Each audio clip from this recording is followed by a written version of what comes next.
আসসালামু আলাইকুম গাইস, চলে এলাম আমি আপনাদের সাথে আবারও জিএস হ্যাপিনেস থেকে নতুন আরো একটি ব্লগ নিয়ে। আজকে আমরা চলে যাচ্ছিলাম ঘুরতে বাহিরে, আর কোথায় যাচ্ছি সেটা আপনাদের সাথে শেয়ার করবো। দেখেন আমার বাড়িতে ইন্দুর কেমন করে হাসতে হাসতে মানে বুঝা গেছে আমরা বাইরেতেছি ঘুরতে।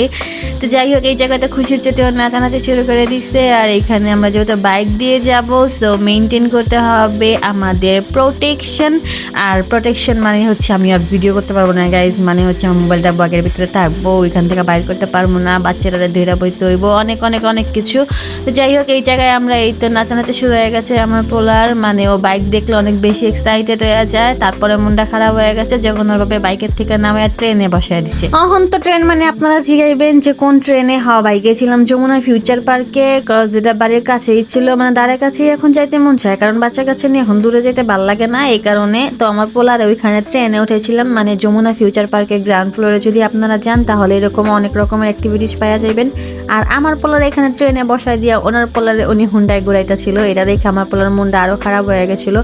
আর ভাই ট্রেন তো না, ট্রেনের মতোও না, মানে যেইভাবে চলতেছিল আমার পোলায় তো হাত দিয়ে এটা ওইটা ধরে লাইতেছিল, মানে এত ধীরে ধীরে ধীরে ধীরে চলতেছিল। আর তার উপরে বড় ঝটকা আমার ছোট পোলা তখনই খায় যখন দেখে যে ওর বাপে ওরে ট্রেনের ভিতরে বসায় দিয়া ওর বড় বাইরে হুন্ডার ভিতরে ঘুরতেছিল। মানে হচ্ছে আমরা এখানে পম ট্রেনে উঠে গেছিলাম, আর এটা টয় ট্রেন অনেক ধীরে ধীরে চলতেছিল, যেটা কিনা আমার একটুও ভাল লাগতেছিল না, তার সাথে আমার পোলারও ভাল লাগতেছিল না। এই দেখে নয় আস্তে আস্তে হইয়া পড়ছে, মানে ও ঢাল ছেড়া দিছে যে না এটা ধাক্কাইয়াও লাভ নাই গা, এটা আমি জোরে জোরে চালাইতে আর পারবো না, এই কারণে আমি হইয়া পড়ি।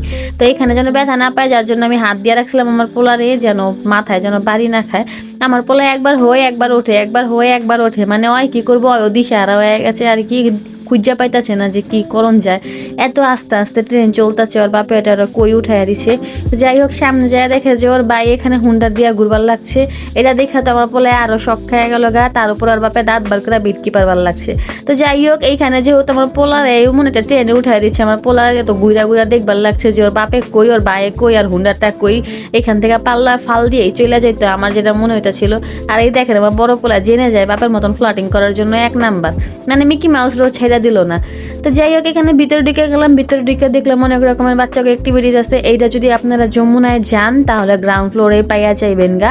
এটা হচ্ছে গা ওশিয়ান পার্ক, এটার ভিতরে বাচ্চাদের জন্য অনেক রকমের অ্যাক্টিভিটিস থাকে, আপনারা আপনাদের বাচ্চাদের নিয়ে যায় ঘুরে আইবার পারেন, মানে তাদের ব্যবহারও অনেক ভালো, কিন্তু টাকার পরিমাণটা একটু বেশি।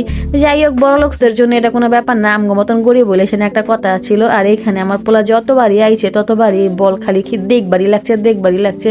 আর আজকে প্রথম আমার পোলা এখানে নামলো আর কি। নাইমতো সাহেবের মহা খুশি। আর এই দেখেন ওর বাপে এখানে কি করবার লাগছিল, মানে পুরো আমার বলের ভিতরে আমার পোলারে হামদায় দিয়া তারপরে হ্যাঁ আরো উপর দিয়া বল দিয়ে দিতেছিল। আর আমার পোলা এত ভয়ে কিছু কইবার পারতাছিল না, কারণ যেহেতু জীবনের নামে নাই গা, এই প্রথমবার না জানি কি ওই ভাবছে যে খেলা হয়তো বা এইটাই, চুপ করে রইছিল। আর ওর বাপে ওরা পুরা বল দিয়ে ডাক্কা দিছে। তারপরে একটু মজা মনে হয় পাইতাছিল, যার জন্য কিনা আমার দিকে চাই আবার হাসবারও লাগছিল। আর তারপরে বাইতা ইন্দুর ভাই এই মোজা দেখে বই ভাইবেন না, আমার পোলার পা এত বড় হয়ে গেছে, আসলে মোজাটা খুইলে গেছিল। তো যাই হোক, আমার বাইতে ইন্দুরে এখানে উঠাইয়া বল দিয়া খেলবার লাগছে, মানে ওই এত ট্যালেন্ট যে মানুষে কি করে না করে ও চায়া দেখবার লাগছে। পাশের পিচ্ছিটায় বলটা ছুঁড়া মারতেছিল, ওইটা দেখে ওই বল কামড়াই খেয়ে লেতেছে, মানে তুই যদি এমনি খেলোস তোর থেকে এক্সপার্ট আমি, দেখ কিভাবে খেলতে হয়। আর এত কিছুর মাঝখানে আমার নেওয়ার কথা তোর ভাবে ভুলেই গেছিল, মানে হচ্ছে কি আমি 3rd রয়ে গেছিলাম। তারপরে একটু দেখাই রইলো আপনার গোলকে। আর এখানে আমার পোলায় দেখেন কেমনে খেলতেছিল, বেড়া আমারে কি দেখাইবো, বেটার দুইটা ছানাপোনা নিয়েই তো বেড়ায় ব্যস্ত থাকে সারাক্ষণ। আমারে দেখানোর মতন টাইম আছে নাকি বেটার কাছে, নাকি আমার দেখার মতন টাইম আছে? আজকাল তো হ্যাঁ আমার দিকে ভালোভাবে চাইয়াও দেখবার পারে না, মানে দরজার সামনে থেকে আইলে একটা কান্দে একটা কোলে, আমি যে কৌর ময়ের বুঝতে পারি না গাইজ। আর তারপরে দেখেন গাইজ, এইখানে আমার পোলায় খেলবার লাগছে একা একা, আর ওর বাপে আইয়া এইখানে আমার ছোট পোলার পাছা দিয়া ধাক্কা দিয়ে আমার পোলাটা কেমনি করে হালাই দিবার লইছিল। এটা কোনো কথা? কোন এক পোলায় খেলতেছে আরেক পোলার পাছা দিয়া ধাক্কা দিয়ে যদি হালাইয়া দেয়, এটা কোনো কিছু হইলো?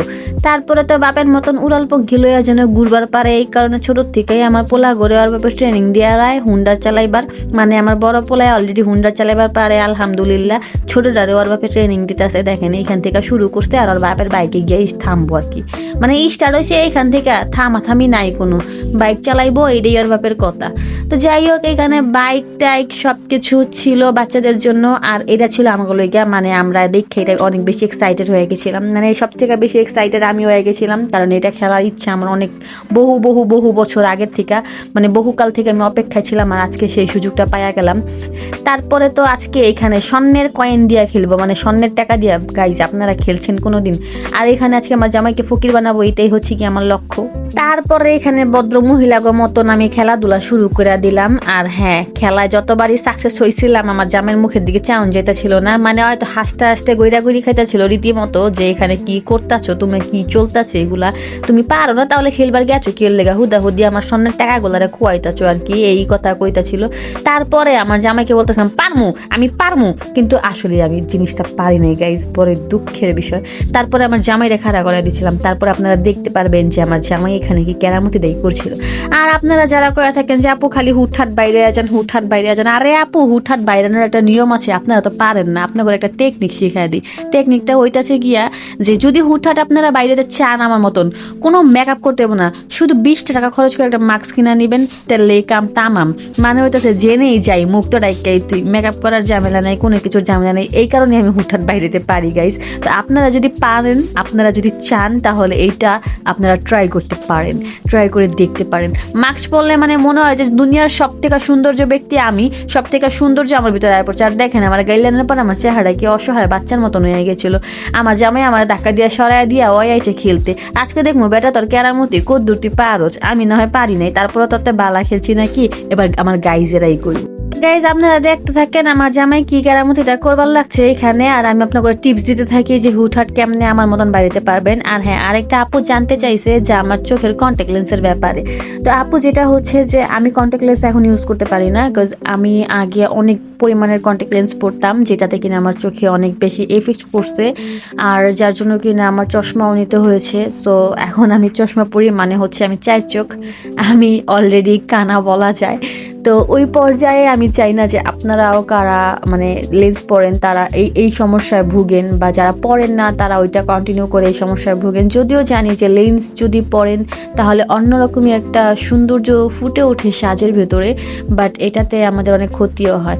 আর অনেকে এখন বলতে পারে যে আমি কম দামি লেন্সগুলো ইউজ করার কারণে প্রবলেমটা হয়েছে, যে মূল বিষয়টা হচ্ছে যে এইরকম কিছু না, কম দামি আর দামি বলতে কিছু হয় না। এখানে হচ্ছে যে আপনি যে চোখে একটা জিনিস এক্সট্রা জিনিসটা ইউজ করতেছেন, এইটাই আপনার উপর আর কি এফেক্ট করে।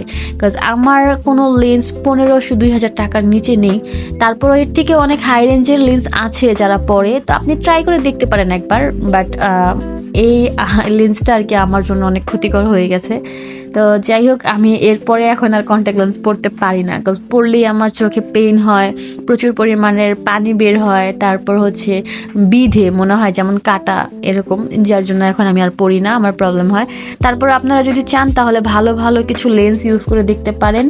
আমার লেন্সগুলো হয়তো বা 1500-2000 এইরকম, যার জন্য কিনা প্রবলেম হয়েছে। তো এর থেকে ভালো হাই রেঞ্জের লেন্স যদি আপনারা পড়তে পারেন তাহলে অবশ্যই সেটা ট্রাই করে দেখতে পারেন।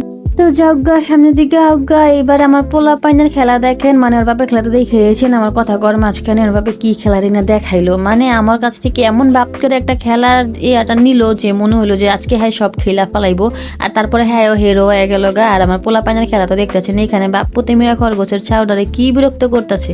আমি তো মনে করছি খরগোছের ছাউটা মনে হয় হেরাতে মুইতেই দিছে। তারপরে এইখানে দেখেন কত সুন্দর মাছ আছিল, মানে এই জায়গার যত জিনিসপত্র ছিল সবগুলো এত পরিমাণে রিয়েলিস্টিক ছিল যে আপনারা গেলে জায়গাটা ছোট হইলেও আপনাকে মনে হইব যে না একটু থাকি, একটু ঘুরি, এই জায়গা দিয়ে আর একটু ঘুরে আহি, এই জায়গা দিয়ে একটু দেখে আহি। তো ব্যাপারটা হচ্ছে ওই রকম, জায়গা সুন্দর ছোট হইলেও। আর এইখানে বৈশা আমার পোলায় তো মনে করতেছিল ওই স্পেসশিপে চলে যেতেছে, মানে ওর ভাবসাবটা দেখেন ভাই। আজকালকার পোলা পাইন তো না মনে হয় যে বাড়তি পোলা পাইন আমাগরেও বেচে কিনে আনতে পারবো, মানে এমন একটা বাপসাপ নিয়ে থাকে। ওর বাপের থেকেও বুড়া হয়ে গেছে, দেখেন ওর ফেসের রিয়াকশনটা দেখেন একবার, ও কি করবার লাগছে এনে। তারপরে ঘুইরা গাইরাই দেখেন শপিং টপিং যা ছিল সব কইরা আইয়া পড়ছি। আর আমার পোলা তো খেলনা ছাড়া ভাই কিছুই বুঝে না, আমার পোলা জেনেই যাবো হেনেই খেলনা লাগে। আর এখানে কিছু ছোটখাটো শপিং আমরা করে নিয়েছিলাম। আর আজকের ব্লগটা আমার এই পর্যন্তই থাকতেছে। যদি আপনাকে ভালো লেগে থাকে তাহলে অবশ্যই লাইক কমেন্ট শেয়ার করে সাবস্ক্রাইব করে দিবেন।